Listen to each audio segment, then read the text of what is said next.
ओम अज्ञानतिमिरान्धस्य ज्ञानञ्जनशलाकया चक्षुरुन्मिलितं येन तस्मै श्रीगुरुवे नमः। श्रीचैतन्यमनोभीष्टं स्थापितं येन भूतले स्वयं रूपकदा मह्यं ददाति स्वपदान्तिकं।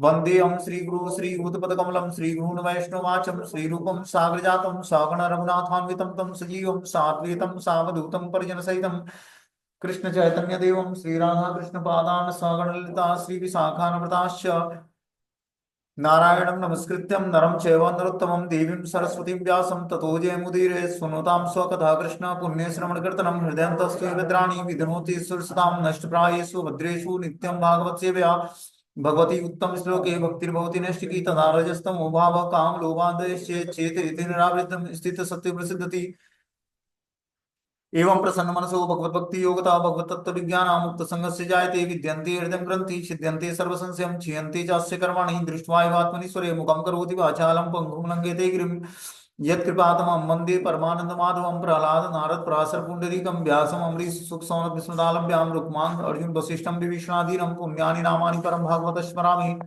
हे कृष्ण करुणा सिंधु दीनबंधु जगत्पतये गोपेश गोपिकाकांत राधाकांत नमस्तुते तप्त कांचन गौरांगे श्री राधे वृंदावनेश्वरी वृषभानुसुते देवी प्रणमामि हरिप्रिय। जय श्री कृष्ण चैतन्य प्रभु नित्यानंद श्री अद्वैत गदाधर श्रीवासादि श्री गौर भक्तवृंद। हरे कृष्ण कृष्ण कृष्ण हरे हरे, हरे राम राम राम हरे हरे। तो इसमें आज हम लोग को उपसंहार संन्यास की सिद्धि 18वां अध्याय श्रीमद् भगवद गीता 18वां श्लोक पढ़ना है। बोलते हैं ज्ञानम ज्ञेयम परिज्ञाता त्रिविधम कर्मजोदनम कर्णम कर्म करते थी त्रिविधम कर्म संग्रहम। ज्ञान ज्ञेय और ज्ञाता ये तीनों कर्म को प्रेरणा देने वाले कारक हैं। इंद्रिया कर्म तथा कर्ता ये तीन कर्म के संघटक हैं। क्या बताना है यहाँ पर भगवान कि ज्ञान ज्ञेय और ज्ञाता। ज्ञान मतलब ज्ञान, ज्ञेय मतलब ज्ञान का लक्ष्य क्या है, और परिज्ञाता मतलब जानने वाली वस्तु क्या है। ये तीनों कर्म को प्रेरणा देने वाले कारक हैं। इंद्रिया, करण, कर्म और कर्ता ये तीन कर्म के संघटक हैं। तीन कर्मों को प्रेरणा देने वाले हैं और तीन कर्मों के संघटक हैं। ये बता रहे हैं भगवान यहाँ पर। बता रहे हैं कि दैनिक कार्य के लिए तीन प्रकार की प्रेरणाएं ज्ञान ज्ञेय तथा ज्ञाता। कर्म का उपकरण करण स्वयं कर्म और कर्ता ये तीनों कर्म के संघटक कहलाते हैं। किसी भी मनुष्य द्वारा किए गए किसी कर्म में यही तत्व रहते हैं। कर्म करने के पूर्व कुछ न कुछ प्रेरणा होती है। किसी भी कर्म से पहले प्राप्त होने वाला फल कर्म के सूक्ष्म रूप में वास्तविक बनता है। इसके बाद वह क्रिया का रूप धारण करता है। पहले मनुष्य को सोचने, अनुभव करने और इच्छा करने जैसी मनोवैज्ञानिक विधियों का सामना करना पड़ता है, जिससे प्रेरणा कहते हैं। और यह प्रेरणा चाहे शास्त्रों से प्राप्त हो या गुरु के उपदेश से एक सी होती है। जब प्रेरणा होती है तो तब कर्ता होता है और इंद्रियों की सहायता से जिसमें मन सम्मिलित है, समस्त इंद्रियों का केंद्र है, वास्तविक कर्म संपन्न होता है। किंतु कर्म के समस्त संगठकों को कर्म संग्रह कहा गया है। तो यहाँ पर बता रहे हैं कि दैनिक कार्य के लिए तीन प्रकार की प्रेरणाएं हैं। जो हम दैनिक कार्य करते हैं तो तीन प्रकार की प्रेरणा हमें मिलती है। पहले तो ज्ञान से, दूसरा है ज्ञेय। ज्ञेय का मतलब होता है ज्ञान का लक्ष्य क्या है, जानने योग्य वस्तु क्या है। और तीसरा है ज्ञाता। ज्ञाता मतलब जानने वाला कौन है, किसको जानना है फिर। तो इस तीन, ये सब प्रेरणा के स्रोत हैं। तीनों तीनों प्रकार जो है ये प्रेरणा के स्रोत हैं। कर्म का उपकरण है करण, करण स्वयं कर्म और कर्ता ये तीनों कर्म के संघटक कहलाते हैं। किसी मनुष्य द्वारा किए गए किसी कर्म में ये तत्व ही सम्मिलित होते हैं। कर्म करने के पूर्व कुछ ना कुछ प्रेरणा मिलती है। जब हम कोई कर्म करते हैं तो उसकी कुछ प्रेरणा मिलती है हमें, ठीक है ना। तो जब प्रेरणा मिलती है तो किसी भी कर्म से पहले प्राप्त होने वाला फल कर्म के सूक्ष्म रूप में वास्तविकता बनती है। बता रहे हैं कि पहले मनुष्य को सोचना, अनुभव करना, फिर इच्छा करना, ये मनोवैज्ञानिक विधियों का सामना करना पड़ता है।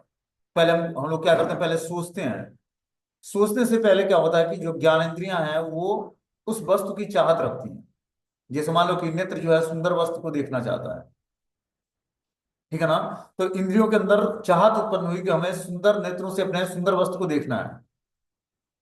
अब जैसे सुंदर वस्तु दिखी उसको, तो वैसे ही क्या हुआ, इंद्रिया ने मन को इंफॉर्मेशन दिया कि ये वस्तु सुंदर है। तो मन को रियलाइज हुआ कि वस्तु वास्तव में सुंदर है। अब इसको प्राप्त कैसे करना है, तो मन क्या करता है, बुद्धि को फिर इंफॉर्मेशन देता है। और बुद्धि क्या करती है, उसकी प्लानिंग करती है। इस तरह से सेंसेज, माइंड और इंटेलिजेंस तीनों कार्य करते हैं। पहले हमने क्या किया, सेंस को उसमें सेवाओं में लगाया। भौतिक सेवाओं में, कि सुंदर वस्तु देखने की इच्छा जागृत हुई। तो सुंदर वस्तु वस्तु देखने की इच्छा जागृत हुई तो मन ने उस इंफॉर्मेशन को स्वीकार किया। और जब मन ने उस इंफॉर्मेशन को स्वीकार किया तो उसने आगे जो है बुद्धि को उसने इंफॉर्मेशन पास किया, और बुद्धि ने क्या किया, उसकी प्लानिंग की। क्योंकि मन प्लानिंग नहीं कर सकता है, प्लानिंग कौन करेगा, बुद्धि प्लानिंग करेगी। तो इस तरह से जो है मन, बुद्धि और इंद्रियां तीनों जो है एक दूसरे के पूरक, मतलब इंद्रियों के द्वारा हम वस्तु की इच्छा करते हैं तो वो मन को रियलाइज होता है, मन क्या करता है, बुद्धि को इन्फॉर्मेशन देती है और बुद्धि उसकी पूरी प्लानिंग कर देती है। इस तरह से इंद्रियों से विषय भोग के प्रति हम आकर्षित होते हैं, मन उसकी मन उसको इच्छाओं को स्वीकार करता है, और उसके बाद जो है मन आगे बुद्धि को इंफॉर्मेशन देता है और बुद्धि उसकी प्लानिंग करती है कि कैसे उस वस्तु को भोगनी है हमें। बोलते हैं यहाँ पर कि पहले मनुष्य को सोचना, अनुभव करने और इच्छा करने जैसी मनोवैज्ञानिक विधियों का सामना करना पड़ता है, जिससे प्रेरणा कहते हैं। तो ये सारी जो है इंफॉर्मेशन जो है, जैसे इंद्रियां, मन और बुद्धि, ये प्रेरणा के स्रोत हैं। इससे हमें प्रेरणा मिलती है कार्य करने के लिए या वस्तुओं को भोगने के लिए। और यह प्रेरणा चाहे शास्त्रों से प्राप्त हो या गुरु के उपदेश से हो, एक सी होती है। ये प्रेरणा जो प्राप्त होती है हमें, या तो शास्त्रों से प्राप्त होती है या गुरु के उपदेश से प्राप्त होती है। जब प्रेरणा होती है, जब कर्ता होता है, तो इंद्रियों की सहायता से, जिसमें मन भी सम्मिलित है, जो समस्त इंद्रियों का केंद्र है, वास्तविक कर्म संपन्न होता है। तो इस तरह से जब प्रेरणा मिलती है तो क्या होता है, पूरी जो है प्लानिंग के साथ जो है बुद्धि कार्य करना शुरू करती है और वास्तविक कर्म संपन्न करती है। किसी कर्म के समस्त संगठनों को कर्म संग्रह कहा जाता है। इस तरह से पूरी प्लानिंग के साथ व्यक्ति जो है कर्म करता है, चाहे वो कृष्ण भगवान भावित कर्म हो या फिर जो है भौतिक कर्म हो। तो जब हम उसी इंद्रियों को, जिससे आज हमने भौतिक चीजों को स्वीकार किया है, जब उसी इंद्रियों को हम भगवान की दिव्य सेवा में लगाते हैं, तो उससे क्या होता है कि जब हम इंद्रियों को दिव्य सेवा में लगाते हैं तो मन के पास वो इंफॉर्मेशन जाता है, तो मन भी पवित्र होता है। और मन के द्वारा फिर आगे बुद्धि को इंफॉर्मेशन जाता है, तो बुद्धि उसकी प्लानिंग करती है कि हमें और अच्छे तरीके से भगवान की सेवा कैसे करनी है। वही सेंस, वही माइंड और वही इंटेलिजेंस जो है पहले भौतिक था, धीरे धीरे आध्यात्मिक बन गया, तो उसको आध्यात्मिक विषय अच्छे लगने लगे। ठीक है। आगे बता रहे हैं, ज्ञानम कर्म च कर्ता च त्रिदेव गुण भेदता प्रोच्यते गुण संख्या न यथा वक्षणु तान्यपि। प्रकृति के तीन गुणों के अनुसार ही ज्ञान, कर्म और कर्ता के तीन तीन भेद हैं। अब तुम मुझसे इन्हें सुनो। बता रहे हैं, प्रकृति के तीन गुणों के अनुसार ज्ञान, कर्म और कर्ता के तीन तीन भेद हैं। अब तुम मुझसे इसे सुनो। तो बता रहे हैं कि जिस तरह प्रकृति के गुण होते हैं, उसी तरह व्यक्ति को ज्ञान, उसी तरह का उसका कर्म और उसी तरह उसको कर्ता, ये तीनों में अलग अलग भेद होते हैं। सतोगुणी जब व्यक्ति वृत्ति धारण करता है तो उसके अंदर सतोगुण का ज्ञान डेवलप होता है, उसी तरह का सतोगुणी कर्म करता है, और फिर कर्ता भी सतोगुण का होता है। जैसे राजसी बुद्धि होती है तो राजसी ज्ञान प्राप्त होता है। बोलते हैं 14वें अध्याय में प्रकृति के तीन गुणों का विस्तार से वर्णन हो चुका है। उस अध्याय में कहा गया कि सतोगुणी प्रकाशक है, रजोगुणी भौतिकतावादी और तमोगुणी आलस्य और प्रमाद का प्रेरक है। प्रकृति के सारे गुण बंधनकारी हैं, वे मुक्ति के साधन नहीं है। यहाँ तक कि सतोगुण में भी मनुष्य बद्ध रहता है। 17वें अध्याय में विभिन्न प्रकार के मनुष्यों द्वारा विभिन्न गुणों के में रहकर की जाने वाली विभिन्न प्रकार की पूजा का वर्णन किया गया है। इस श्लोक में भगवान कहते हैं कि वह तीनों गुणों के अनुसार विभिन्न प्रकार के ज्ञान, कर्ता और कर्म के विषय में बताना चाहते हैं। क्या बताना है यहाँ पर, कि सतोगुणी प्रकाशक होता है। सतोगुणी जो है, जब वृत्ति हम धारण करते हैं तो उससे हमें प्रकाश मिलता है। प्रकाश मतलब ज्ञान। रजोगुणी भौतिकतावादी और तमोगुणी आलस्य और प्रमाद का प्रेरक होता है। जब हम सतोगुण की वृत्ति धारण करते हैं तो धीरे धीरे जो है हमारे अंदर प्रकाश का समावेश होता है। मतलब एक होता है कि अंधकार का मार्ग, एक होता है प्रकाश का मार्ग। तो तमोगुणी मार्ग जो है या रजोगुणी मार्ग जो है अंधकार का मार्ग है, वो हमें भक्ति से दूर ले जाता है। लेकिन जब हम सतोगुणी मार्ग पर चलते हैं तो धीरे धीरे वो प्रकाश का मार्ग उत्पन्न करता है। जैसे सतोगुण की वृद्धि होगी वैसे वैसे जो है हम भगवान की भक्ति में और आगे बढ़ते जाएंगे। लेकिन बता रहे हैं प्रकृति के सारे गुण बंधनकारी हैं। सतुगुण भी बांधता है। कैसे बांधता है, पूजा, लाभ, मान, प्रतिष्ठा से। जब व्यक्ति के अंदर सतुगुण की वृद्धि होती है तो दो चार 10 लोग हरे कृष्णा बोलने लगेंगे, ठीक है ना, दंडवत प्रणाम करने लगेंगे, ग्लोरिफिकेशन करने लगेंगे। तो सतोगुणी व्यक्ति भी इस ग्लोरिफिकेशन, पूजा, लाभ, मान, प्रतिष्ठा में बच जाता है। लेकिन जब वो शुद्ध सत्व के प्लेटफॉर्म पर होता है तो उसको लगता है कि ये सारी चीजें बांटने वाली हैं और इन गुणों के प्रभाव से वो मुक्त होना चाहता है, और तब जाकर शुद्ध सत्व के प्लेटफॉर्म पर अपनी चेतना को स्थिर कर पाता है। बोलते हैं यहां तक कि सतोगुण में भी मनुष्य बद्ध रहता है। 17वें अध्याय के विभिन्न प्रकार के मनुष्यों द्वारा विभिन्न गुणों में रहकर की जाने वाली विभिन्न प्रकार की पूजाओं का वर्णन हुआ है। तो 17वें अध्याय में हम लोगों ने सुना कि कैसे कर्म, दान और कर्म और तपस्याएं कैसे करनी है, ठीक है ना। कैसे भोजन करते हैं, कौन से भोजन जो है सतोगुणी है, कौन सा रजोगुणी है और कौन सा तमोगुणी है, कौन से कर्म सतोगुण का है, कौन सा रजोगुण का है, कौन सा तमोगुण का है। ज्ञान के भी बारे में बताया, बुद्धि के बारे में भी बताया कि कौन सी बुद्धि सात्विक है, कौन सी राजसी है और कौन सी तामसिक बुद्धि है। उसी तरह की श्रद्धा डेवलप होती है हमारी। यहाँ बता रहे हैं कि जो है 17वें अध्याय में विभिन्न प्रकार के मनुष्यों द्वारा विभिन्न गुणों में रहकर की जाने वाली विभिन्न प्रकार की पूजाओं का वर्णन किया गया है। इस श्लोक में भगवान कहते हैं कि वे तीनों गुणों के अनुसार विभिन्न प्रकार के ज्ञान, कर्ता और कर्म के विषय में बताना चाहते हैं। अब आगे भगवान इसमें ज्ञान, कर्ता और कर्म के विषय में भगवान बताना चाहते हैं। बोलते हैं सर्वभूतेषु एनेक भावमव्यम मिक्षते अविभक्तम विभक्तेषु तज्ज्ञान वृद्धि सात्विकम। जिस ज्ञान से अंततः अनंत रूपों में विभक्त सारे जीवों में एक ही अविभक्त आध्यात्मिक प्रकृति देखी जाती है, उसे ही तुम सात्विक जानो। क्या बता रहे हैं भगवान यहाँ पर? जिस ज्ञान से अनंत रूपों में विभक्त सारे जीवों में एक ही अविभक्त आध्यात्मिक प्रकृति देखी जाती है। क्या बोल रहे हैं? जिस ज्ञान से अनंत रूपों में विभक्त सारे जीवों में, जो अनंत रूपों में विभक्त सारे जीव हैं इस भौतिक संसार में, उसमें जो आध्यात्मिक प्रकृति देखी जाती है उसे ही तुम सात्विक जानो। तो अनंत जीवों में जो पूरे संसार में फैले हुए हैं उसमें जो आध्यात्मिक प्रकृति क्या है? आत्मा है।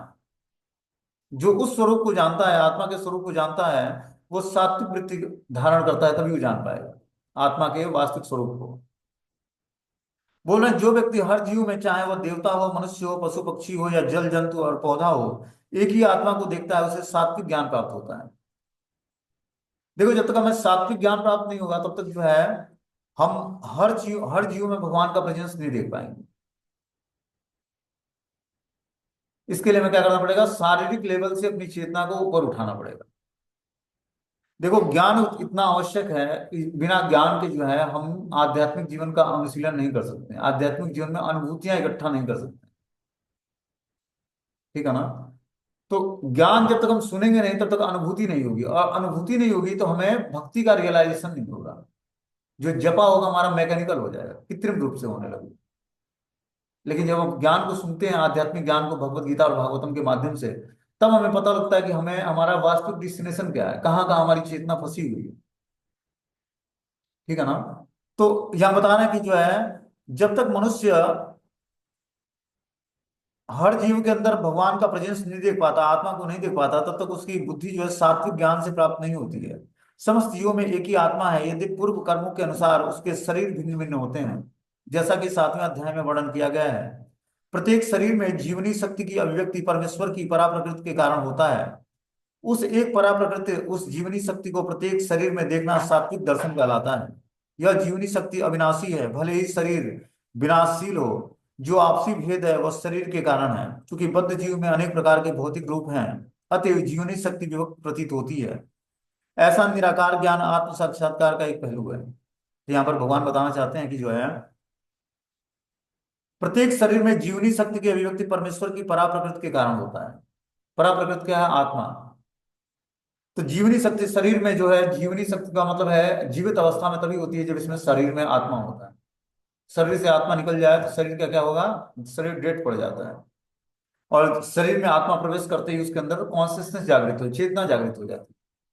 वो बोलना, सुनना, समझना, जानना, देखना, सब कुछ एक्टिव हो जाता है उसके। लेकिन जैसे ही शरीर से आत्मा निकल जाती है वैसे ही जो है शरीर की क्रियाशीलता रुक जाती है। उस जीवनी शक्ति को प्रत्येक शरीर में देखना सात्विक दर्शन है। यह जीवनी शक्ति अविनाशी है, भले ही शरीर विनाशशील हो। जो आपसी भेद है वह शरीर के कारण है, क्योंकि बद्ध जीव में अनेक प्रकार के भौतिक रूप हैं, अतः जीवनी शक्ति विभक्त प्रतीत होती है। ऐसा निराकार ज्ञान आत्म साक्षात्कार का एक पहलू है। तो बता रहे हैं कि जो आपसी भेद है वह शरीर के कारण है। हम जो आपस में भेद करते हैं ये शरीर के कारण, ये मेरा शरीर है, ये तुम्हारा शरीर है। लेकिन आत्मा के स्तर पर जब हम देखेंगे तो कोई भेद नहीं दिखेगा हमें। हमें ये दिखेगा कि सभी के अंदर परमात्मा के रूप में भगवान स्वयं निवास, आत्मा के रूप में भगवान स्वयं अंश रूप में हर जीवात्मा के अंदर भगवान का प्रेजेंस है। और इस तरह की जब तक स्थिति प्राप्त नहीं करते हैं, विद्या विनय संपन्न ब्राह्मणी गवेष्ठनी सुनीच सौभाग्य पंडिता समदर्शिना, तब तक जो है व्यक्ति पंडित नहीं बन सकता है। पंडित मतलब भक्त नहीं बन सकता है। तो क्या है कि सुनीच सौभाग्य मतलब विद्या विनय संपन्न, जब व्यक्ति विद्या और विनय से संपन्न हो जाता है, तब वो ब्राह्मण गाय हाथी कुत्ता और चांडाल सबको समान दृष्टि से देखता है। दृष्टि का मतलब हो गया कि उनके साथ व्यवहार में तो अंतर होगा। अब जो व्यवहार आप मनुष्य के साथ करोगे, एक ब्राह्मण के साथ करोगे, वो एक कुत्ते के साथ नहीं कर सकते व्यवहार। ठीक है ना? तो व्यवहार में तो अंतर होगा, लेकिन दृष्टि में अंतर नहीं होगा।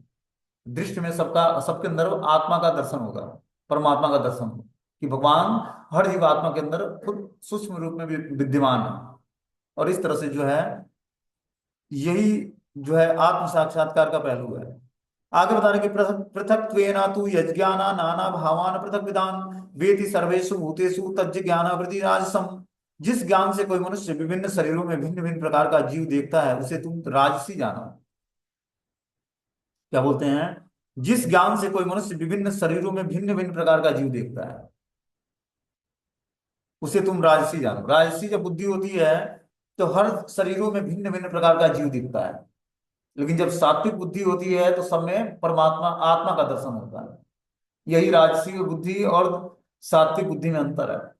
इस सात्विक बुद्धि में सबके अंदर भगवान का प्रेजेंस दिखता है, लेकिन राजसी बुद्धि में हर जीवात्मा भिन्न भिन्न प्रकार से, मतलब वो शारीरिक स्तर पर देखता है। एक होता है आत्म स्तर पर देखना, एक होता है शारीरिक स्तर पर। तो शारीरिक स्तर पर जब हम जीवात्मा को देखते हैं तो उसके अंदर भिन्नता दिखती है, उसके स्वरूप को या फिर उसके बनावट को देखकर हम उसको भिन्न भिन्न तरीके से देखते हैं। ठीक है? जैसे मान लो कि कोई फॉरेनर है तो गोरा होगा, कोई इंडियन है तो उतना गोरा नहीं हुआ जितना अंग्रेज गोरे होते हैं। तो शरीर के स्तर पर हम लोग उसका जो है उसको रियलाइज करते हैं। लेकिन आत्मा के स्तर पर जब हम देखेंगे तो देखेंगे कि जो परमात्मा या आत्मा उसके अंदर है, वही परमात्मा अपने अंदर भी है। मतलब उसके में और हमारे में कोई भेद नहीं है, लेकिन शारीरिक रूप से भेद होता है। बोलते हैं कि शरीर के परे कोई पृथक आत्मा नहीं है। इस ज्ञान के अनुसार चेतना अस्थाई है या यह पृथक आत्माएं नहीं होती हैं। एक सर्वव्यापी आत्मा है जो ज्ञान से पूर्ण है, और यह शरीर क्षणिक अज्ञानता का प्रकाश है। या कि इस शरीर के परे कोई विशेष जीवात्मा या परमात्मा नहीं है, ये सब धारणाएं रजोगुण से संपन्न होती है। क्योंकि व्यक्ति जो है शरीर को ही सब कुछ मान लेता है, शरीर को ही आत्मा मान लेता है, और इस कारण से वो रजोगुण की वृत्ति धारण करता है। ये धारणाएं जो है रजोगुण से उत्पन्न होती है। बोलते हैं इस ज्ञान के अनुसार एक शरीर दूसरे शरीर से भिन्न है, क्योंकि इसमें चेतना का विकास भिन्न प्रकार से होता है, अन्यथा चेतना को प्रकट करने वाला पृथक आत्मा न रहे। शरीर स्वयं आत्मा है और शरीर के परे कोई पृथक आत्मा नहीं है। तो ये जो रजोगुणी वृत्ति जब धारण करता है व्यक्ति, तो उसके अंदर ये बुद्धि उत्पन्न होती है कि शरीर से पृथक कोई आत्मा नहीं है, शरीर ही आत्मा है। लेकिन शरीर अलग है और आत्मा अलग है। और जब शरीर आत्मा होती है तो मृत्यु नहीं होता कभी, क्योंकि आत्मा तो भगवान का अंश है और जो है शाश्वत है। एक शरीर छोड़ता है दूसरे शरीर में प्रवेश कर जाता है। ये तो भगवान ने बताया, वासांसि जीर्णानि यथा विहाय नवानि गृह्णाति नरोपराणि तथा शरीराणि विहाय जीर्णानि नवानि देहि नरोपराणि। वासांसि जीर्णानि यथा विहाय, जिस प्रकार व्यक्ति जो है पुराने वस्त्रों का त्याग करके नए वस्त्र धारण करता है, उसी तरह हे अर्जुन, शरीर आत्मा क्या करती है? पुराने शरीर को त्याग करके नए शरीर को धारण करती है। फिर इसमें शोक किस बात का है? व्यक्ति शोकित होता है जब कोई परिवार का सदस्य शरीर छोड़ देता है, तो उसके लिए व्यक्ति शोक करता है। और भगवान यहाँ पर बता रहे हैं जिस तरह व्यक्ति पुराने वस्त्रों का त्याग करके नए वस्त्र धारण करता है, उसी तरह आत्मा पुराने शरीर का त्याग करके नए शरीर को धारण करती है। तो इसके लिए हमें शोक नहीं करता है। हम देखते हैं भौतिक संसार में जब व्यक्ति कोई शरीर छोड़ देता है अपना, कोई खास व्यक्ति, तो हर व्यक्ति उदास हो जाता है, रोने लगता है। इसीलिए भगवान ने गीता का ज्ञान दिया शोक और मोह को नष्ट करने के लिए। शोक मोह नष्ट तभी होगा जब हम गीता के ज्ञान को समझेंगे, जानेंगे। क्योंकि ये देखो गीता का ज्ञान जो है कोई रिलीजन से रिलेटेड नहीं कि हिंदू पढ़ेगा मुसलमान नहीं पढ़ेगा या क्रिश्चियन पढ़ेगा तो सिख नहीं पढ़ सकता। ये बस भगवान ने ह्यूमन बॉडी बनाई तो भगवत गीता का ज्ञान दिया कि भगवत गीता का ज्ञान सुनो समझो जानो और उस हिसाब से अपने जीवन को ऑपरेट करना जान जाओ।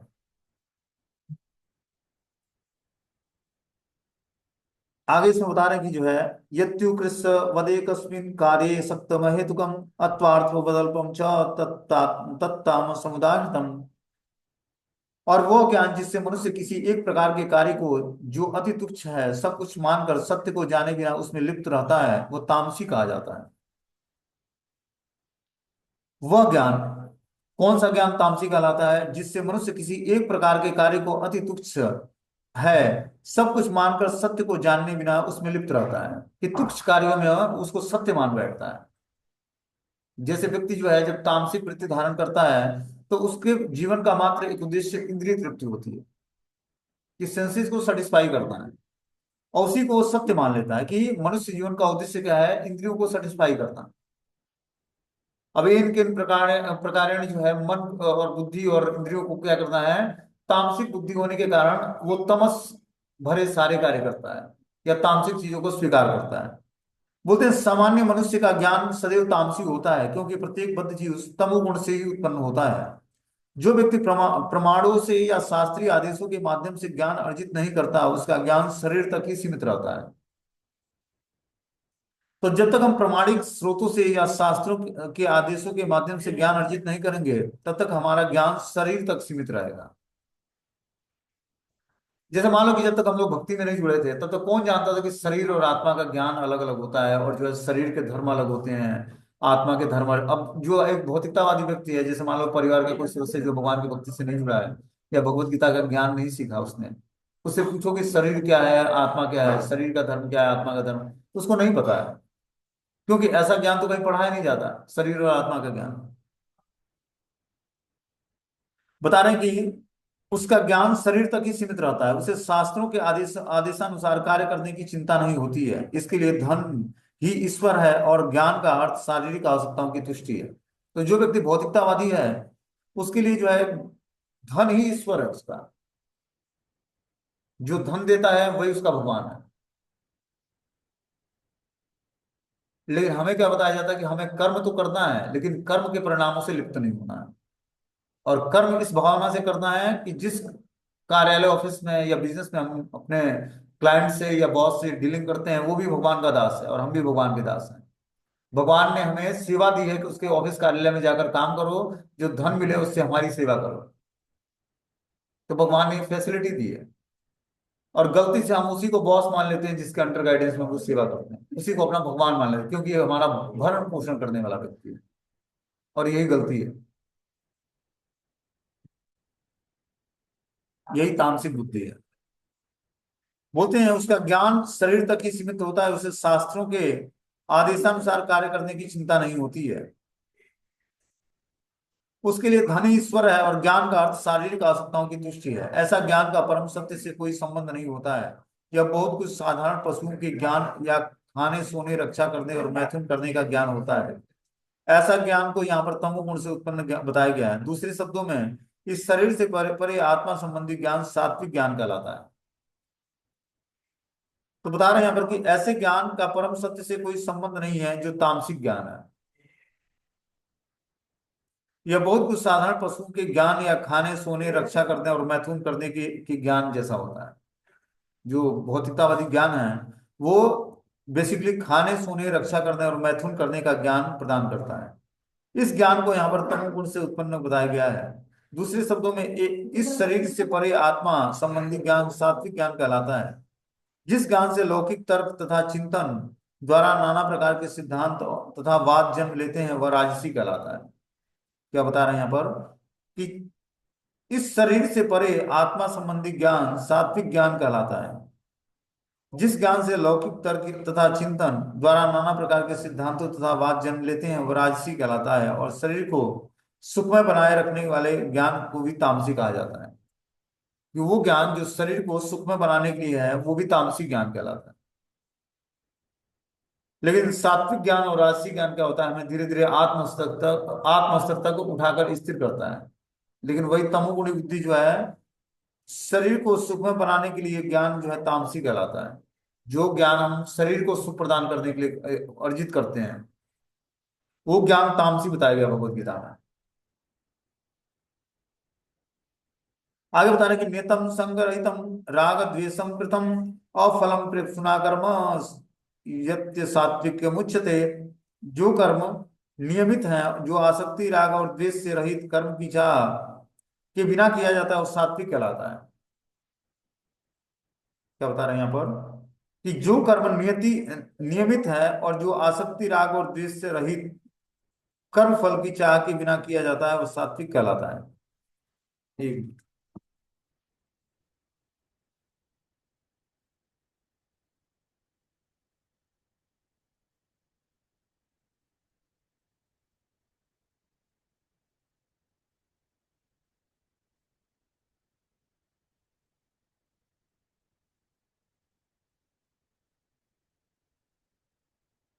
जो कर्म नियमित है और जो आसक्ति राग और द्वेष से रहित कर्म फल की चाह के बिना किया जाता है, वो सात्विक ज्ञान कहलाता है।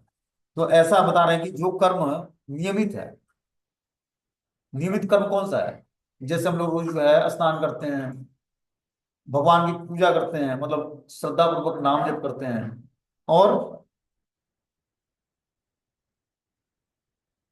जो भी हम नियत कर्तव्य जो रेगुलर बेसिस करते हैं, वो नियमित कर्तव्य हैं। जो आसक्ति राग और द्वेष से रहित कर्म फल की चाह के बिना किया जाता है, वो सात्विक ज्ञान कहलाता है। जिसमें आसक्ति ना हो, राग ना हो, द्वेष ना हो, ऐसे कर्म फल की चाह किए बिना, चाह के बिना किया जाता है, वो सात्विक ज्ञान कहलाता है। विभिन्न आश्रम तथा समाज के वर्णों के आधार पर शास्त्रों में संस्कृति वृत्ति परक कर्तव्य जो अनासक्त भाव से तथा स्वामित्व के अधिकार के बिना प्रेम घृणा भाव रहित परमात्मा को प्रसन्न करने के लिए आसक्ति या अधिकार की भावना के बिना कृष्ण भावनामृत में किए जाते हैं, वो ज्ञान सात्विक ज्ञान कहलाता है। होते हैं विभिन्न आश्रमों तथा समाज के वर्णों के आधार पर शास्त्रों में संस्कृति वृत्ति परक कर्तव्य जो अनासक्त भाव से तथा स्वामित्व के अधिकार के बिना प्रेम घृणा भाव रहित परमात्मा को प्रसन्न करने के लिए की जाती है, और आसक्ति या अधिकार की भावना के बिना वो कृष्ण भावनामृत ज्ञान कराता है।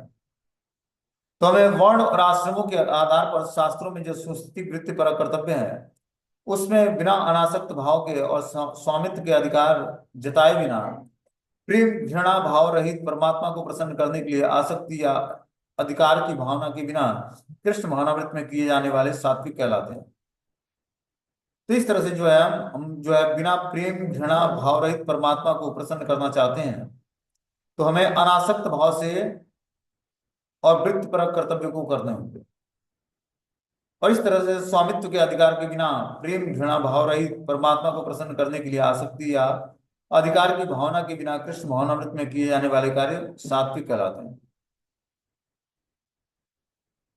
आगे बताए यत्यु कामे सुना कर्म संग कारेण वा पुनः क्रियते बहुला या तद्राज्य समुदायतम। आगे बता रहे हैं इसमें कि लेकिन जो कार्य अपनी इच्छा पूर्ति के निमित्त प्रयास पूर्वक और मिथ्या अहंकार के भाव से किया जाता है, वो रजोगुणी कहलाता है। जो कार्य अपनी इच्छा की पूर्ति के लिए और मिथ्या अहंकार की भावना से प्रेरित होकर किया जाता है, वो राजसी कहलाती है, रजोगुणी कहलाती है। आगे बता रहे अनुबंधम क्षयम हिंसा मनम यक्षम च पौरुषम मोहादारभ्यते कर्म यत्ताम समुच्यते। जो कर्म मोह व शास्त्रीय आदेशों की अवहेलना करके भावी बंधन की परवाह किए बिना या हिंसा तथा अन्यों को दुख पहुंचाने के लिए किया जाता है, वो तामसिक कहलाती है। तो बता रहे हैं यहाँ पर कि जो कर्म हम करते हैं मोहवश, मोह में आकर शास्त्रीय आदेशों की अवहेलना करके, शास्त्र के आदेशों का अवहेलना करके भावी बंधन की परवाह किए बिना कि उससे हमारे जीवन में बंधन क्रिएट होगा, उसकी परवाह किए बिना जो व्यक्ति हिंसा हिंसा का ये जो है जो किए बिना हिंसा तथा अन्यों को दुख पहुंचाने के लिए किए जाते हैं, वो तामसिक कहलाता है।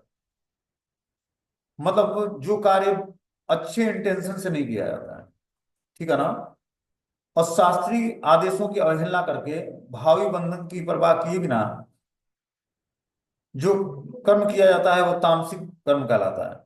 बोलते हैं मनुष्य को अपने कर्मों का लेखा राज्य और परमेश्वर के दूतों को, जिसे यमदूत कहते हैं, देना होता है। उत्तरदायित्व कर्म विनाशकारी है, क्योंकि इससे शास्त्रीय आदेशों का विनाश होता है।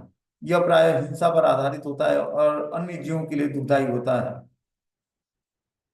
बता रहे हैं, मनुष्य को अपने कर्मों का लेखा राज्य तथा परमेश्वर के दूतों को, जिन्हें यमदूत कहते हैं, देना होता है। तो व्यक्ति के जो है, जो कर्म है, उसको उसका लेखा जोखा यमराज के होता है, ठीक है ना। उस कर्मों का लेखा जोखा जो हमें सुख या दुख के रूप में परिणाम मिलता है उसका। उत्तरदायित्व कर्म विनाशकारी है, क्योंकि इससे शास्त्रीय आदेशों का विनाश होता है। यह प्रायः हिंसा पर आधारित है, अन्य जीवों के लिए दुखदायी होता है। उत्तरदायित्व से हीन ऐसा कर्म अपने निजी अनुभव के आधार पर किया जाता है, यह मोह कहलाता है। ऐसा समस्त मोहग्रस्त कर्म तमोगुण से के फलस्वरूप होता है। तो जो तमोगुण की वृत्ति है, इसको जब हम धारण करते हैं और इसमें हम कर्म करते हैं, तो क्या होता है, धीरे धीरे जो है हमें दुख दुख की स्थिति प्राप्त होती है। इसलिए हमें क्या करना पड़ेगा, धीरे धीरे सतोगुण की वृत्ति धारण करनी पड़ेगी। तभी जाकर जो है हम अपने बंधनकारी जीवन से छूट पाएंगे। बोलते हैं, मुक्त संगो अनहर्वादी धृत्युत्साह समन्वितम, सिद्धो सिद्धो निर्विकारो कर्ता सात्विक उच्यते। जो व्यक्ति भौतिक गुणों के संसर्ग के बिना अहंकार रहित संकल्प तथा उत्साह पूर्वक अपना कर्म करता है और सफलता तथा असफलता में अविचलित रहता है, वह सात्विक कर्ता कहलाता है। क्या बोलते हैं, जो व्यक्ति भौतिक गुणों के संसर्ग के बिना, कि भौतिक संसार में है लेकिन वो भौतिक चीजों के गुणों के संसर्ग में नहीं है, संकल्प तथा उत्साह पूर्वक अपना संकल्प तथा उत्साह पूर्वक कर्म करता है और सफलता तथा असफलता दोनों में अविचलित रहता है, वो सात्विक कहलाता है।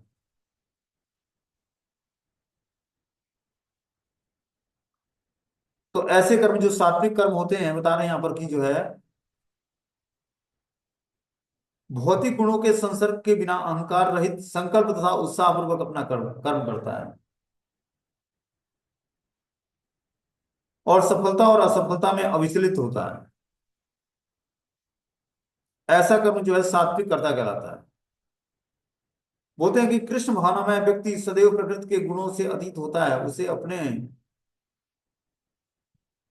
को सौंपे गए कर्म के परिणाम की कोई आकांक्षा नहीं रहती है, ये क्योंकि वह मिथ्या अहंकार या घमंड से परे होता है। फिर भी कार्य के पूर्ण होने पर वह सदैव उत्साह से पूर्ण होता है, उसे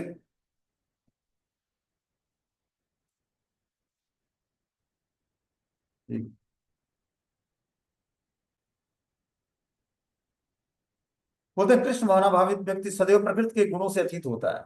जब व्यक्ति कृष्ण भावना भावित हो जाता है, तो प्रकृति के तीनों गुणों से ऊपर उठ जाता है। उसे अपने को सौंपे गए कर्म के परिणाम की कोई आकांक्षा नहीं होती है। और वो जो है, उसको भगवान के द्वारा जो कर्म सौंपे जाते हैं, उससे कोई आकांक्षा नहीं होती, उसको इच्छा नहीं होती, क्योंकि वह मिथ्या अहंकार या घमंड से परे होता है। फिर भी कार्य के पूर्ण होने पर वह सदैव उत्साह से पूर्ण रहेगा। उसे कोई भी उसे होने वाले कष्टों की चिंता नहीं होगी, वह सदैव उत्साह पूर्वक रहता है। वह सदा परमेश्वर के